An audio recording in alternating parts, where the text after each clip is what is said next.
Hi, everybody. Your instructor, Ann T. Very important conversation I need to have with every one of you. I'm going through the same questions that you might be going through right now about the use of AI.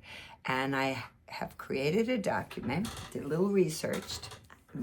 I actually used AI to gather and really dig into the conversation of, well, what are we supposed to be doing? We have this great new tool, and I don't know how to use it without properly citing it, or when I can use it, when I'm not allowed to use it as a student.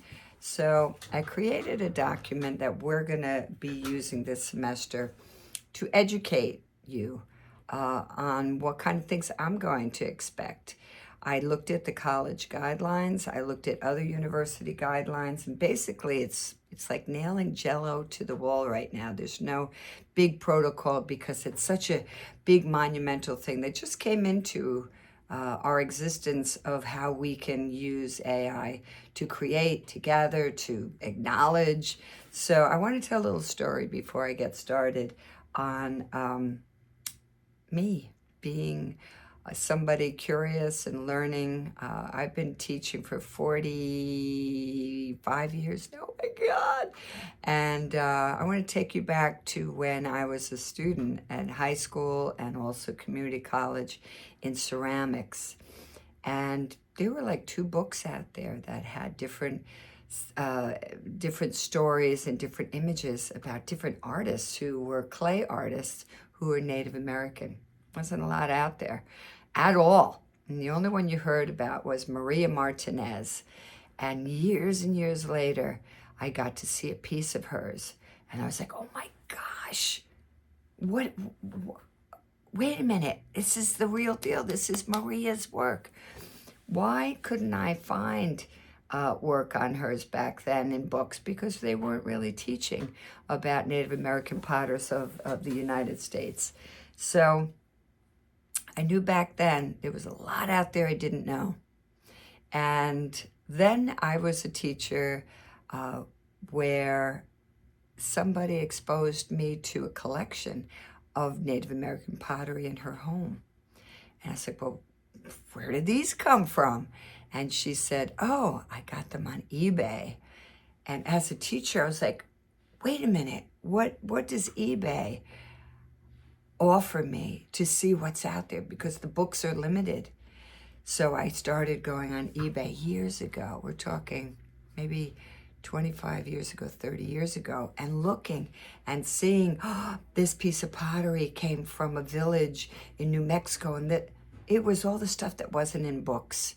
And it was crazy because now I could buy a little piece of pottery and get a couple sentences about maybe where it was from. I'm going to take you back to this weekend where I visited the gallery, the Lohman Gallery at Vassar College. And I walked in, and there on loan was a couple pieces of Maria Martinez and a couple other native potters. And I was like, what's this? I never see. Unless you go to the Met, and then you see art from around the world that's thousands of years old. But where is it in our everyday life? So here I am, and I'm going, oh my gosh. I have over the year bought a couple pieces of Native American pottery from the Nampeo family and of New Mexico, the Acoma pottery. And I'm like, all right, how do I find out more about? I go on eBay, and I see a couple. Oh, look, there's more about Elton Nampeo and Elva Nampeo. And then I thought, oh my gosh, I'm going to use Grok. I'm going to go into AI, and I'm going to find out more about Elton Nampeo and that family that I've been collecting their artwork and looking. There's no books. There's a few little tiny books out there. There it is, the mother lode of information about the Nampeo family and all the potters of that region, what kind of clays they use, what is their history as makers, and also researchers. They are digging in the land and finding their ancestors' artwork. What are their influences? What websites are out there that they're selling their work and that they're very involved in the arts world now? It blew my mind. And I thought it was a great example to share with you today because I used AI to explore the world about a very specific piece of information that I had been researching, looking in books 40 years ago, looking on eBay 30 years ago, 20 years ago, recently. But now I can use artificial, don't forget that word, intelligence, and it's a perfect example how now, as creators, researchers, educators, we can go and gather in these big baskets all this stuff that it would take us months and years to gather up in the past. That's the magic of AI. Well, how do you use it as a student? How are you going to be able to use it without draining your brain of your own capacity to learn and to gather and to have it as your knowledge base? And so I really want to talk about it right now because you're responsible for not plagiarizing. That's been something when you were in high school and if you were in an undergrad program, you could get kicked out of your school. Well, how do you utilize AI now? It's not your work. All that I collected on Grok the other day, that wasn't my gathering. So I am going to be giving AI usage guidelines, a big paper with things that I formulated and I came up with to help you so that you're using it ethically. And you're learning and you're doing your assignments, not creating things with it. Let's use it for the things of building our own knowledge. So you're going to be going through this. It has specific things on how to cite it, how to use AI. And I want you to dig into it and be responsible as a learner, as a teacher, as somebody who, when you're sitting at an interview, you're not going to Google. You ain't going to be looking at AI and going, well, let me find the answer. It's got to be in you. It's got to be in your mind, in your heart, in your knowledge base, in your contextual machine up here of your brain. And so you're paying this money to be a college student. Do the work, do the learning. So here, I have a paper in front of me that you need to do your own thinking, your own analysis, but use it.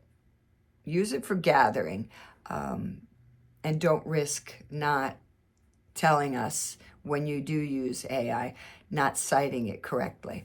So you're going to take a look at this, print it out, put it somewhere where you do your studies, and if you have questions, I want you to ask me. We're learning this together, how to use it as a tool to assist you in becoming the best teacher. At the end of it, I have a couple different tips, guidelines, but then I have a signed acknowledgement and agreement sheet that I'm going to email this document to everybody. I will post it on our Moodle as well. I want you to copy and paste the section that says acknowledgement and agreement. You're going to put your name. I, Ann Teed, have read and understand the above guidelines in using AI in my graduate coursework. I agree to adhere to the guidelines in all assignments, research, and academic activities. I understand that any violation may lead to disciplinary action by the university. And that's part of the academic integrity policy that's already there. It's been there for plagiarism for all these years. And we have software. I have software to put your projects in to see how much is AI. So let's learn how to use it. Let's take this powerful tool. You're going to copy this and you're going to send back filling this in. All right, so you're going to probably have to print it out, sign it. I'm not sure if I can do a workable copy where you can embed your information on it. You're going to do it once in the beginning of the semester right now. I'm going to keep them all filed, that I have your acknowledgement and your permission to go use AI appropriately and cite it. And then On certain assignments, I may have you sign it again for that assignment. It's good practice. How did you use it? I used it. That transparency is something that we have to get used to. I submitted a piece of artwork for a gallery exhibition at Columbia University. And for the first time, and I've entered this exhibition many times, it asked me if I used AI. How did you use it? In what capacity? How much AI did you use in this artwork? Mine was clay, so there wasn't any AI in it, but there were a lot of people who were using graphic art and, definitely had the modality of being able to use AI to create and add. And so they had to sign off on how much was originated by them. If you upload to YouTube, brand new, I upload things all the time. I'm going to upload this onto YouTube. It now asks you to sign in within submitting your video, how much of it is generated, how much is AI generated. Anything artificial here, they're making you sign off on what you're submitting to YouTube. So the world is changing, making us be more transparent. Let's learn how to do it together. If you have any questions, let me know. I'm going to be sending this out within the next week or two, this document. Get your signed copy back to me of your acknowledgement and ask questions. Be alert, be aware. I don't want to have to start using tracking software to see if people are creating a whole document in AI or most of it.